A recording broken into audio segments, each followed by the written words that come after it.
សួស្តីអ្នកទាំងអស់គ្នាសូមស្វាគមន៍មកកាន់ឯកសារខ្មោចថ្ងៃនេះយើងនឹងធ្វើដំណើរទៅកាន់ប្រទេសអង់គ្លេសប៉ុន្តែមុននឹងយើងចូលវីដេអូរបស់យើងសូមអ្នកបិទភ្នែកស្រមៃមើលទាំងអស់គ្នា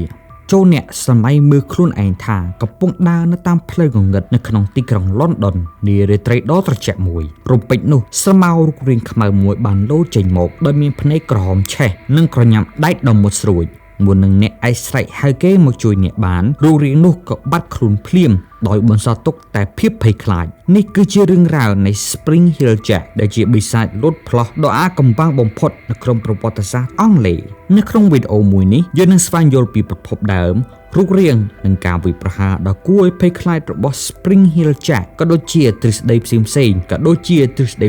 ៗដែលព្យាយាមពន្យល់ពីអាថ៌កំបាំងរបស់វារឿងរ៉ាវនៃ Spring Hill Jack បានលេចឡើងដំបូងនៅចុងសតវត្សឆ្នាំ1830ជាពិសេសនៅក្នុងទីក្រុង London វាត្រូវបានគេពិពណ៌នាថាជាសត្វចម្លែកឬបុរសដែលមានសមត្ថភាពលោតផ្លោះដ៏បានខ្ពស់អស្ចារ្យដែលមិនអាចទៅរួចបានសម្រាប់មនុស្សធម្មតារូបរាងរបស់វាខុសប្លែកពីសាក្សីមួយទៅសាក្សីមួយប៉ុន្តែមានលក្ខណៈពិសេសមួយចំនួនដែលត្រូវបានគេលើកឡើងដដែលទី1វាមានសមត្ថភាពលោតផ្លោះដ៏អស្ចារ្យវាមិនមែនគ្រាន់តែលោតខ្ពស់នោះទេប៉ុន្តែវាអាចលោតពីជញ្ជាំងខ្ពស់ដើមឈើខ្ពស់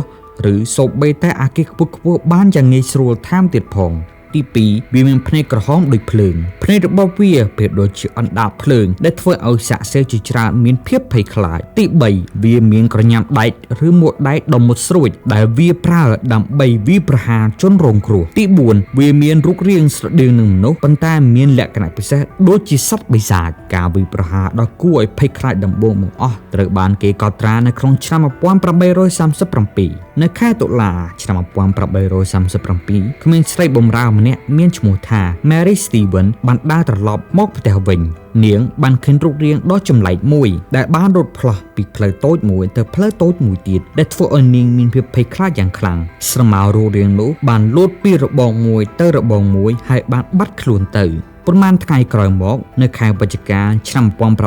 1837បុរសម្នាក់មានឈ្មោះថា Thomas Milbank បានកំពុងដើរត្រឡប់មកផ្ទះវិញដែរគាត់បានឃើញសត្វចម្លែកខ្ពស់មួយស្គមហើយបានរត់ផ្លោះពីរបងមួយទៅរបងមួយហើយបានវាយប្រហារគាត់ដោយក្រញាំដែកMilbank បានគេចផុតពីការវាយប្រហារនោះនៅថ្ងៃទី9ខែកុម្ភៈឆ្នាំ1838ក្មេងស្រីម្នាក់មានឈ្មោះថា James Alsop កំពុងដើរចេញពីផ្ទះរបស់នាងរំពេចនោះមានស្រមោលរូបរាងខ្មៅមួយលូតផ្លោះចេញមកដោយបញ្ចេញភ្លើងពណ៌ខៀវពីមាត់របស់វាហើយបានវាយប្រហារនាងរូបរាងនោះបានហែកសម្លៀកបំពាក់របស់នាងហើយកោសស្បែករបស់នាងថែមទៀតផងអល់សូបបានស្រែកឲ្យគេជួយហើយអ្នកជិតខាងបានចេញមកធ្វើឲ្យបិសាចនោះរត់គេចបាត់ខ្លួនទៅហើយប៉ុន្មានថ្ងៃក្រោយទៀតមកនៅថ្ងៃទី19ខែកុម្ភៈឆ្នាំ1838ដដែលក្មេងស្រីម្នាក់មានឈ្មោះថា Lucy Scale កំពុងដើរត្រឡប់មកពីផ្ទះជាមួយប្អូនស្រីរបស់នាងនៅ Lame House រូបរាងដ៏អស្ចារ្យសម្បើមមួយបានរត់ចេញពីផ្លូវតូចមួយហើយបានវាយប្រហារ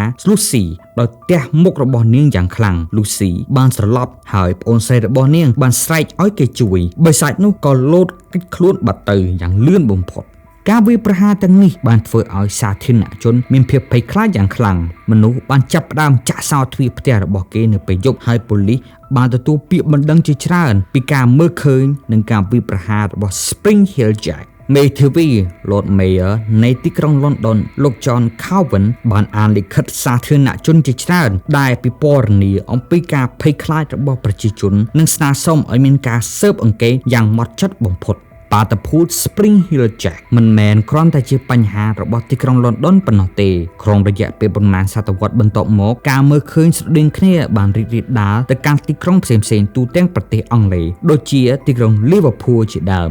នៅក្នុង Liverpool ទសវត្សរ៍ឆ្នាំ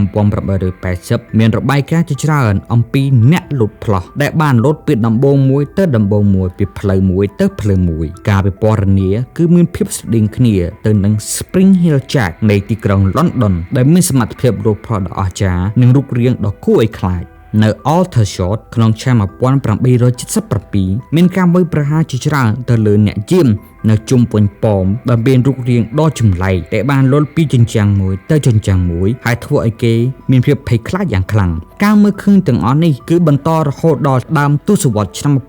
1900ដែលធ្វើឲ្យ Spring Hill Jack បានក្លាយជាបិសាចមួយដ៏អាថ៌កំបាំងដែលលូតបន្លាយប្រទេសអង់គ្លេសអស់រយៈពេលជាង70ឆ្នាំតើអ្វីទៅជាការបញ្យល់ពិតប្រាកដអំពីរឿងរ៉ាវនៃ Spring Hill Jack មានទ្រឹស្ដីជាច្រើនបានលើកឡើងទ្រឹស្ដីដ៏ពេញនិយមមួយគឺ Spring Hill Jack គ្រាន់តែជាមនុស្សម្នាក់ឬក្រុមមនុស្សដែលប្រើឧបករណ៍បច្ចេកវិទ្យាគឺ Spring Loaded Boot ឬក៏ស្បែកជើងមាន Spring Loaded ដើម្បីលូតផ្លោះហើយបង្កភាពភ័យខ្លាចពួកគេគ្រាន់តែជាពួកអភិជនដែលមានភាពធុញទ្រាន់ឬក៏ជាអ្នកមានបញ្ហាផ្លូវចិត្តប៉ុណ្ណោះទី2 Spring Hill Jack មិនមែនគ្រាន់តែជាមនុស្សធម្មតានោះទេប៉ុន្តែវាជាបិសាចដ៏ពិតប្រាកដឬក៏វិញ្ញាណអាក្រក់ដែលកើតមកពីប្រភពផ្សេងភ្នែកក្រហមឆ្អៅនិងសមត្ថភាពដ៏អស្ចារ្យរបស់វាត្រូវបានគេចាត់ទុកថាជាភស្តុតាងនៃធម្មជាតិនៃអមនុស្សរបស់វាទី3ទស្សនៈមួយទៀតបានលើកឡើងថា Spring Hill Jack គឺគ្រាន់តែជារឿងនិទានដែលកើតចេញមកពីភាពភ័យខ្លាចរួមរបស់សាធារណជនក្នុងសម័យនោះប៉ុណ្ណោះ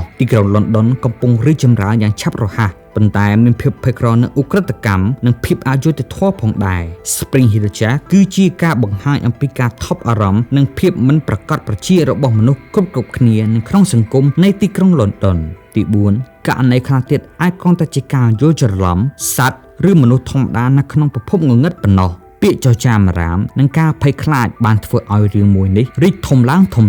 ទោះបីជាការមើលឃើញរបស់ Spring Hill Jack បានចុះថយនៅដើមសតវត្សទី20ក៏ដោយក៏អាចកំបាំងរបស់វានៅតែបន្តរហូតដល់សប្តាហ៍នេះវាបានក្លាយជាផ្នែកមួយនៃរឿងព្រេងនិទានរបស់ប្រទេសអង់គ្លេសនិងជាប្រភពនៃការបំផុសគំនិតសម្រាប់សៀវភៅរឿងកំប្លែងនិងហ្គេមជាច្រើនតើអ្នកគិតយ៉ាងណាដែរចំពោះ Spring Hill Jack តើអ្នកជឿថាវាជាសត្វពិតឬគ្រាន់តែជាការបោកបញ្ឆោតដ៏ធំប៉ុណ្ណោះសូមជួយចែករំលែកមតិយោបល់របស់អ្នកនៅផ្នែកខាងក្រោមសូមកុំភ្លេចចុច like share និង subscribe ដើម្បីទទួលបានវីដេអូថ្មីៗអំពីអាថ៌កំបាំងផ្សេងៗនិងរឿងនិទានដ៏អស្ចារ្យជុំវិញពិភពលោកសូមអរគុណស្តាការតាមដានទស្សនាជួបគ្នានៅប្រធានបទបន្តទៀត